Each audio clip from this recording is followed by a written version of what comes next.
Banyak yang menganggap tayangan Expose Uncensored membuka mata publik tentang sisi gelap pondok pesantren.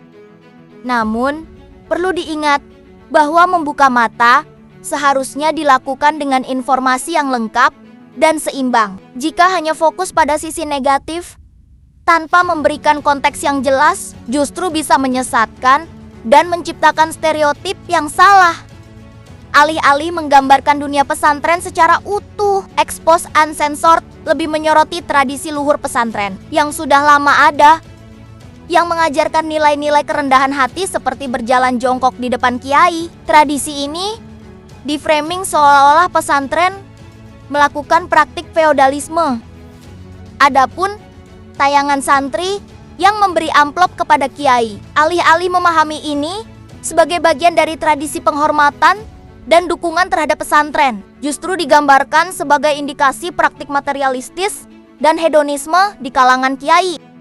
Ini adalah praktik umum di banyak budaya di Indonesia, sebagai bentuk penghargaan atas ilmu dan bimbingan yang telah diberikan. Ini bukan berarti kiai tersebut mata duitan, tetapi lebih kepada simbol timbal balik dan keberkahan dalam hubungan antara guru dan murid. Mungkin ada oknum kiai yang menyalahgunakan wewenang atau terjerat gaya hidup hedonis. Ini adalah kasus individual dan tidak bisa digeneralisasi kepada seluruh kiai dan pesantren di Indonesia. Apalagi seolah-olah lupa akan peran besar pesantren dalam pendidikan, pemberdayaan masyarakat, dan menjaga nilai-nilai moral bangsa dengan fokus pada aspek negatif yang belum tentu benar. Dalam tradisi pesantren, membantu kiai dan keluarganya adalah bagian dari konsep khidmah, yaitu pengabdian seorang murid kepada gurunya. Khidmah bukan hanya sekadar pekerjaan fisik, tetapi juga bentuk penghormatan, cinta, dan upaya untuk mendapatkan keberkahan dari sang guru.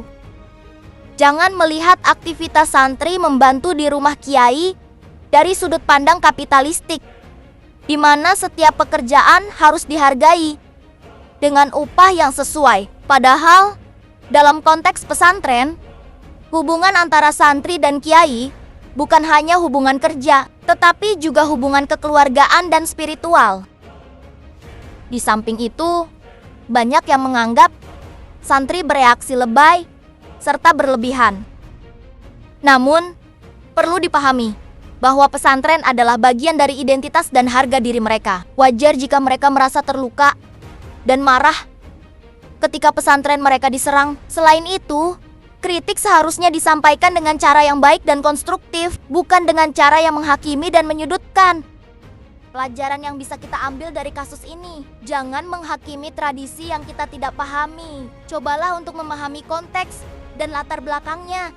Semoga kita tidak mudah terprovokasi oleh tayangan yang sensasional dan bias. Gunakan akal sehat dan logika untuk menilai informasi.